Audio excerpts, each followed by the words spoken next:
who fill a role in our lives, in my life. In the veterinary world, happy dogs go right on being happy when they're first diagnosed. They chew on their bones, bark at the mail carrier, and continue to try to sneak up on the sofa, even if they are not supposed to be up on furniture. It is their human family who struggles to deal with the emotions of their pet's condition. I've sat with many families, counseling them through their love and their grief, focused on the mortality of their beloved animal. Their pets never understand why their human is so sad. We're told that we're different from animals. Some would even say superior to them. We have a conscience, and we can think as well as feel. Perhaps, though, we could take a cue from the four-legged among us. All cats and dogs live in the moment carefree. They do not waste the present, worried about what might happen in the future, or how much longer they have to live. We spend a lot of time on the what-ifs, fretting about potential outcomes. I can fret with the best of them, but when has fretting ever really helped us? Can't say it's helped me. As much as I would like to emulate my animal patient's ability to live in the moment, sometimes that moment is really hard to take. I say that as the car pulls up to let me out at the Cancer Treatment Center. It's a large gray building, bustling with doctors and nurses and support staff. I am not here to work. Today, I am the patient. That's right, I'm a veterinary oncologist with metastatic cancer.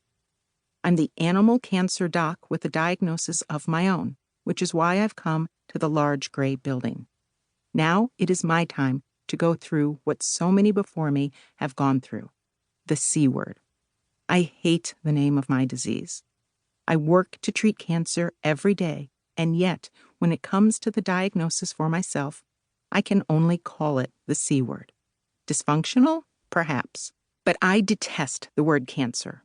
It produces instant anxiety and fear in people, and I am no exception. Having this disease has felt like a sucker punch, one that I never, ever expected. I am not owning the struggle. It is not anything that I've asked for, but I will fight it with all that I've got. Now that I face this diagnosis myself, I will approach the battle relentlessly, wholly. I don't like to need help, and I'm not good at asking for it. However, I know I'll need it along the way, as will my family. When I slip off my mental train tracks, I have asked my friends to prop me back up. I'm supposed to be the mom who quizzes her son before big tests at school, the mom who guides him through his college applications. But if I'm sick from treatment, I won't be able to play that role. Will he have to take care of me? Will he pity me? Be ashamed of me?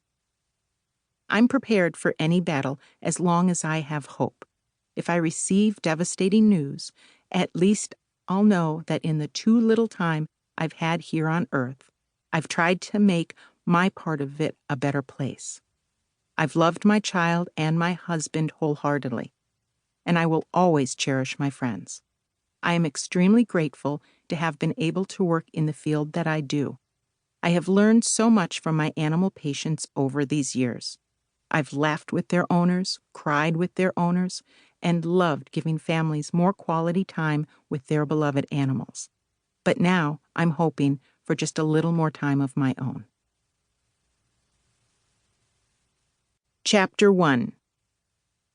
Daisy. It has been a stressful mom morning.